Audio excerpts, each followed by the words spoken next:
其實二字鉗羊馬咧，我哋喺洪拳啊、詠春咧都會用到嘅。如果二字鉗羊馬，可能對前進啊、後退都唔係好方便喎。二字鉗羊馬係咁，我哋要分開兩個概念先，一個就係二字，一個就係鉗羊。北方拳好多時候咧都需要我哋做個鉗羊嘅。好可能有啲朋友咧就會係個意識係個膝頭哥係夾埋嚟咁樣。點解會有呢一個諗法咧？就好可能就係因為有啲朋友認為兩個膝頭哥係夾住隻羊。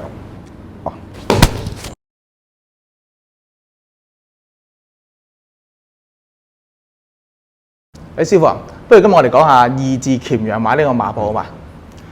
其實二字鉗羊馬咧，我哋喺洪拳啊、詠春咧都會用到嘅。不過詠春咧就主要用鉗羊馬咧，基本上都打晒成套詠春嘅啦。但係好多時咧練詠春嘅時候，如果二字鉗羊馬可能鉗得太入啊，或者鉗得太實咧，可能對前進啊、後退都唔係好方便喎。對個步伐運用咧，好似有啲影響。即係有啲朋友就認為啦，鉗羊馬咪鉗得太入。係冇錯。咁應該個鉗羊馬就唔好鉗咁入嘅。係啦。如果唔係咧，個步伐喐唔到，其實都用唔到詠春嗰啲技術啊。係啦。用唔到詠春嘅技術？係啊，因為如果你就係企喺度。你又有時打先唔講呢度先，不如咁講啦。我哋將鉗羊馬二字鉗羊馬係，其實我哋要分開兩個概念先，一個就係二字，一個就係鉗羊。咁二字嘅意思就係咩咧？即係話呢個步型我哋要產生二字，係產生個二字即係。好似中國數目字啊，前邊短後邊長，冇錯啦。係咁即係話你要做到前邊短後邊長嘅效果咧，咁你認為需唔需要扣入啲咧？咁梗係要啦。如果唔係個字形都表達唔到出嚟。係啦，即係點解會強調個二字咧？即係會唔會我哋嘅先賢冇諗到呢個問題咧？應該諗咗嘅。佢設計嘅時候點都係有一個用法嘅。咁好啦，咁鉗羊咧，鉗羊呢個概念咧？咁其實喺其他功夫有冇鉗羊呢個概念嘅咧？其實應該都有喎，師傅。咁有時我哋練啲即係四平馬咁樣，其實有時都有內鉗嘅一啲動作。冇錯啦。算唔算鉗羊嗰啲內鉗？可能有啲朋友未必知道啦。其實騎馬步啊、四平馬咧，好多人都聽過啦。咁我之前亦都介紹過咩叫四平馬啦，何謂四平啦？咁我哋喺騎馬步裏邊，其實就已經有鉗羊嘅概念啦。所以喺北方咧，亦都有人叫做鉗羊馬。即係譬如我而家一個騎馬步，腳尖要輕微地內鉗。咁如何叫做輕微地內鉗啊？好啦，個地下有啲地磚嘅。咁你望下條地線啦，呢條地線同埋外邊我另外一隻腳嗰條地線，我腳外側。由腳跟去到腳趾尾外邊緣個位置，係同個地下呢條地線咧係產生一條直線嘅，平行線嘅。好啦，咁你會見到我嘅腳尖咧，就係會稍為點啊？少少向內。係啦，冇錯啦，少少，好似內鉗咁樣喎。冇錯。咁我哋喺呢一個咧就叫做鉗羊。好啦，咁另外咧，譬如又講翻咯，去到一啲叫做南方嘅功夫啦。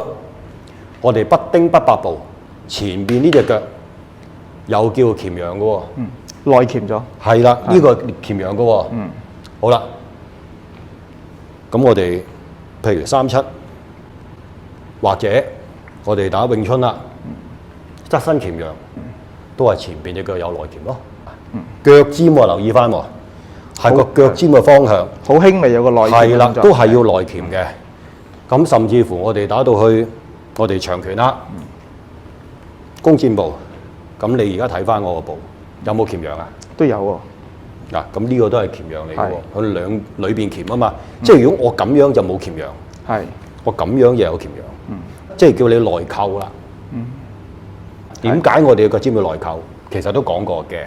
講過嘅。即係四平我哋就係都講過啦。點解我哋隻腳如果係打一個叫做洪拳嘅時候，我哋就有少少撐膝嘅，咁如果我哋打騎馬嘅，北方拳好多時候咧都需要我哋做個鉗陽嘅，即係唔係叫我哋特登要將兩個膝頭哥夾埋嚟喎。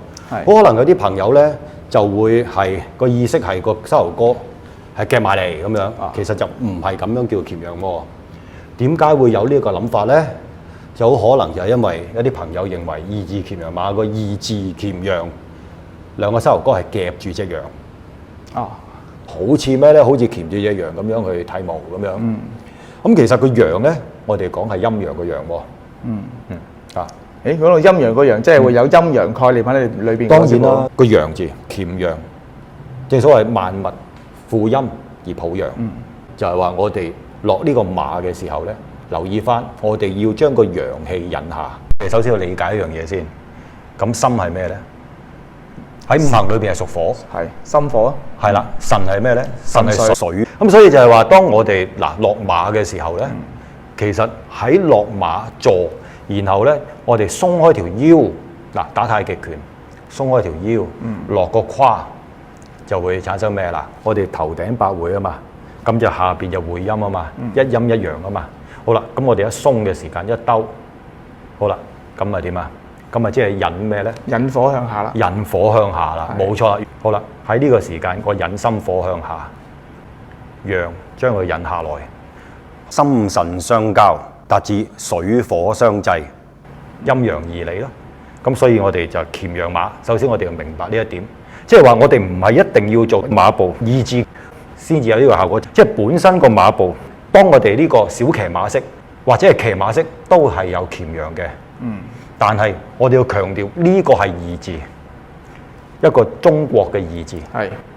咁所以我哋叫前邊短後邊長。係啦，所以我要做二字鉗陽馬，可以試下。係。當我哋開馬啦，我哋好，我哋用翻詠春拳嘅開馬方式啦。坐，記住咯喎，一坐嘅時候咧，跟住開馬，留意翻咧就係要個骨盤呢個位置咧，就要收上去。係。正所謂吊擋。好啦。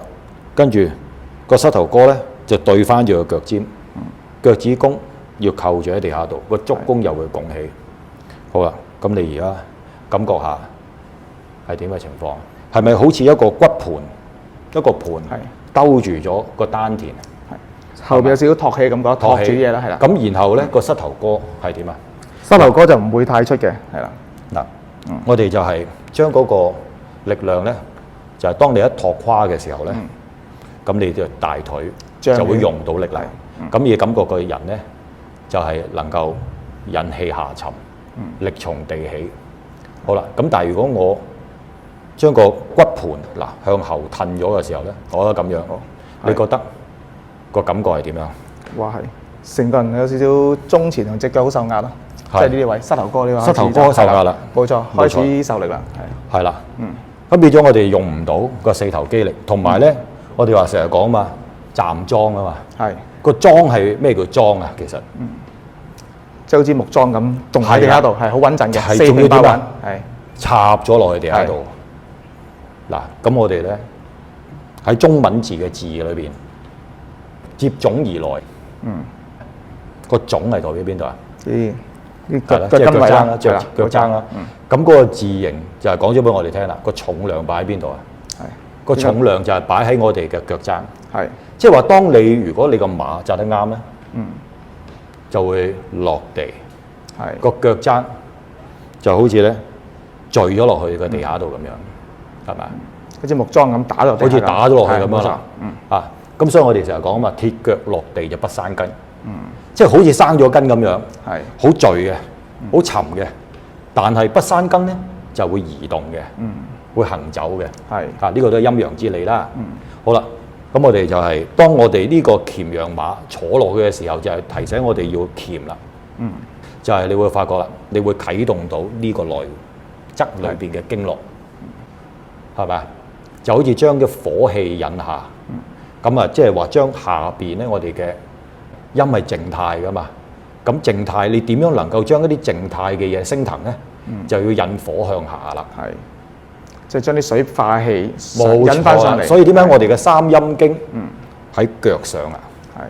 係咁呢個係咪同醫學有關啊？但係同人體我哋工學上面用勁亦都有關喎。所以鉗羊馬咧，如果我哋用個意識係夾住隻羊咧，就可能就會出現咗咩咧？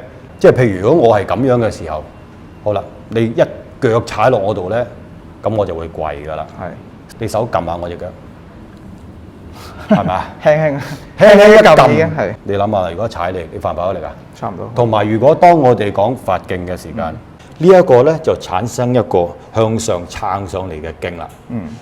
即係我而家鉗羊。係。咁我哋要留意咧，就係話，如果我隻腳咁企，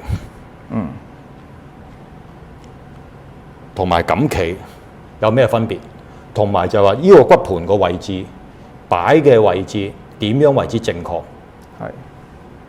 係。呢個真係要試下先知喎，師傅。同時間咧就係、我哋喐呢個位置嘅時候，呢、個骨盤兜。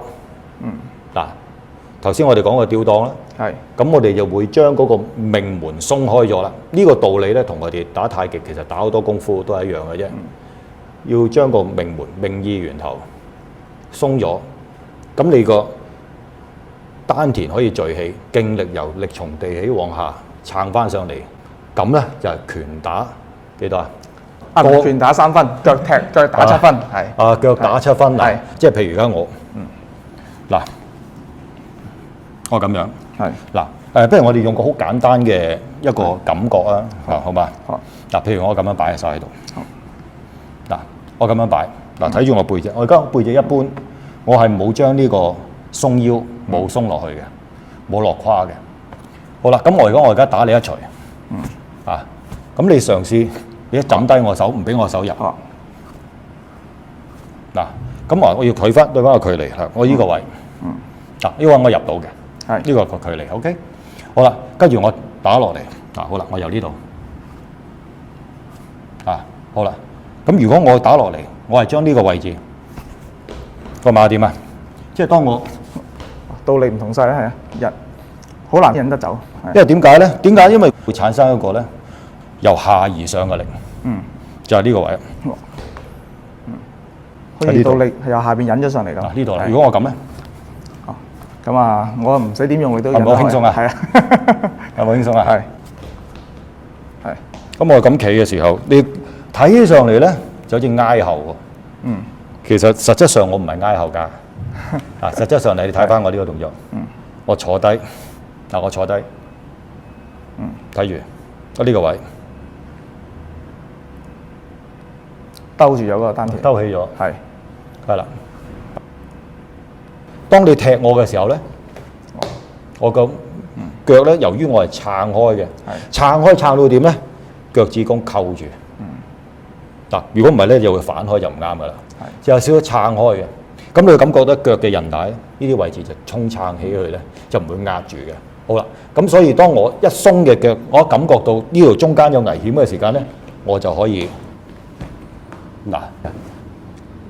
夾住咗，係咪啊？係。對腳可以產生到其他嘅技術啊。